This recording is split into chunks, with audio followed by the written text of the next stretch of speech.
নমস্কার বন্ধুরা, দীপালি পাল কুকিং চ্যানেলে আপনাদের স্বাগত। আমার আজকের রেসিপিটি হলো পাওভাজি। আমি এই পাওভাজি কিভাবে তৈরি করলাম সেটাই আপনাদের সঙ্গে শেয়ার করছি। চলুন আগে দেখে নেওয়া যাক। পাওভাজির জন্য আমার কী কী উপকরণ লাগবে সেটাই আমি আপনাদের আগে দেখে দিচ্ছি। নিয়ে নিয়েছি 1 প্যাকেট পাওভাজির বন, তারপর নিয়েছি ফুলকপি আর আলু। আমার কাছে হলুদ সাদা দুটোই ছিল, আমি দুটোই নিয়ে নিয়েছি। আপনারা তো জানেন এখন নানান কালারের ফুলকপি পাওয়া যায়। তারপর নিয়ে নিয়েছি ক্যাপসিকাম কুচি, টমেটো কুচি, আদা আর রসুন আর ধনেপাতা কুচি, 1 ইঞ্চি মতো আদা আর 10-12 কোয়া রসুন। সমস্ত উপকরণ কেটে গুছিয়ে নিয়ে তারপর একটা কুকারে আমি আলু ফুলকপিগুলো সেদ্ধ করে নেব। তাতে কিছুটা পরিমাণে কড়াইশুঁটি দিয়ে দেব। আমি এই রেসিপিটি একদম ঘরোয়া পদ্ধতিতে তৈরি করে আপনাদের সঙ্গে শেয়ার করলাম। ভালো লাগলে অবশ্যই কমেন্টে জানাবেন।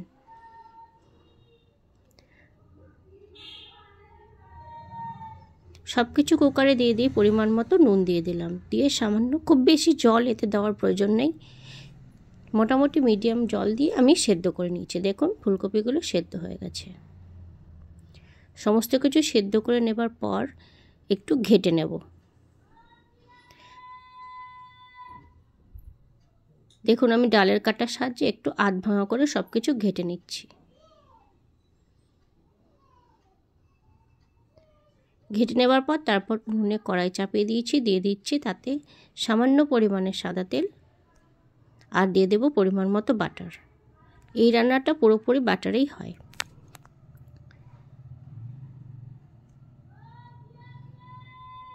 বাটার যাতে পুড়ে না যায় সেই জন্য আমি 1/2 চামচ মতো সাদা তেল ব্যবহার করেছি। বাটারটা একটু গলে গেলেই দিয়ে দেব আদা গ্রেট করে নিয়েছি আর নিয়েছি রসুন। সমস্ত আদা রসুন গ্রেটটা আমি দিয়ে দিলাম। দিয়ে হালকা লালচে করে সব কিছু ভেজে নেব।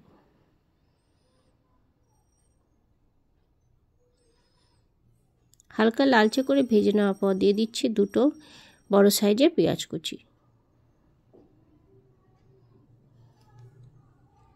তারপর সব কিছু নেড়ে চেড়ে একসাথে মিশিয়ে নিচ্ছি।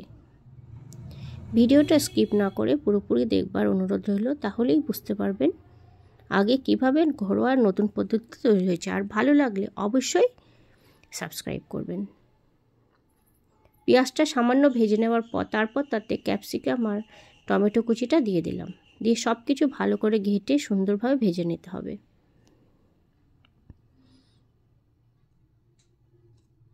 তারপর দিয়ে দিচ্ছি সামান্য পরিমাণে নুন। পেঁয়াজ আদা এইসব নরম হবার জন্য নুনটা দিয়ে দিলাম। ফুলকপি আলুতে তো আগে থেকেই নুন দেওয়া ছিল। আর দিয়ে দিচ্ছি খুব সামান্য পরিমাণে হলুদ, একটু কালার আসার জন্য। হলুদ যদি আপনারা পছন্দ না করেন এই রান্নাতে, হলুদ লঙ্কার গুঁড়ো এগুলো স্কিপ করা যাবে। আর দিয়ে দিচ্ছি সামান্য কাশ্মীরি লঙ্কার গুঁড়ো। দিয়ে সব কিছু নেড়ে চেড়ে আবার মিশিয়ে নেব। সামান্য সব কিছু কষে নেবার পর দিয়ে দিচ্ছি 1 প্যাকেট পাওভাজি মশলা। পাওভাজি মশলা যে কোনো দোকানে কিনতে পাওয়া যায়, সেখান থেকে আমি 10 টাকার প্যাকেট একটা দিয়ে দিলাম।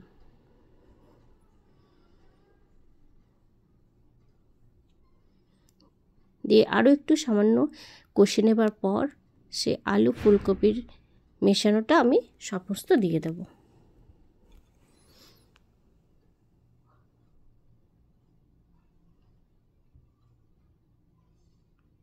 সমস্ত দিয়ে দেওয়ার পর সামান্য পরিমাণে জল দিয়ে দিচ্ছি, তাহলে না হলে আমার নাড়াচাড়া করতে খুব সমস্যা হচ্ছিল। সেই জন্যই সামান্য জল দিয়ে সব কিছু একসাথে মিশিয়ে নিচ্ছি।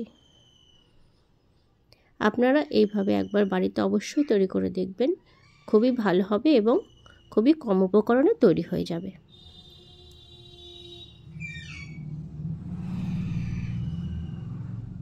সব কিছু ভালো করে মিশিয়ে নিলেই 10 মিনিট মতন ভালো করে কষিয়ে মিশিয়ে নিলেই তৈরি হয়ে যাবে পাওভাজি রেসিপি।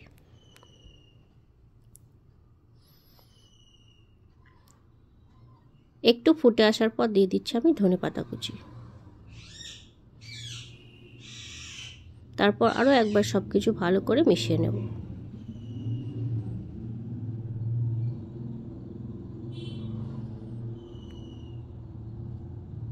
তারপর নিয়ে নিচ্ছি আধখানা লেবু। সেই লেবুর রসটা সমস্ত আমি হাতের সাহায্যেই রসটা চিপে বের করে দিয়ে দিলাম।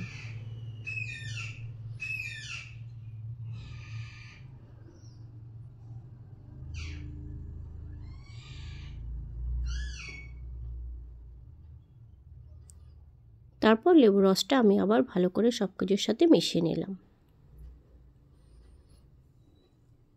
মিশিয়ে নিয়ে গ্যাস বন্ধ করে দেব। তারপর আমি পাওভাজিগুলো সুন্দরভাবে পাওভাজি বনটা সেঁকে নেব।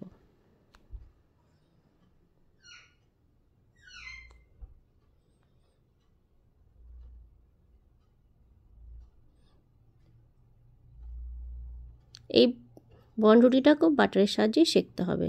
আমি প্রথমে বাটার লাগিয়ে এক পিঠে সেঁকে নিচ্ছি, তারপর আবার উপর থেকে আরও একবার বাটার দিয়ে লালচে ব্রাউন করে সেঁকে নেব।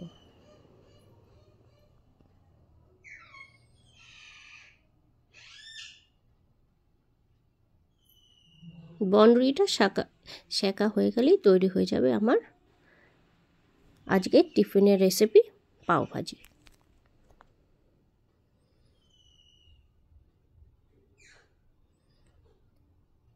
দেখুন আমি রুটি আর পাওভাজি তরকাটা দিয়ে সার্ভ করে দিয়েছি। ভালো লাগলে অবশ্যই শেয়ার করবেন। ধন্যবাদ।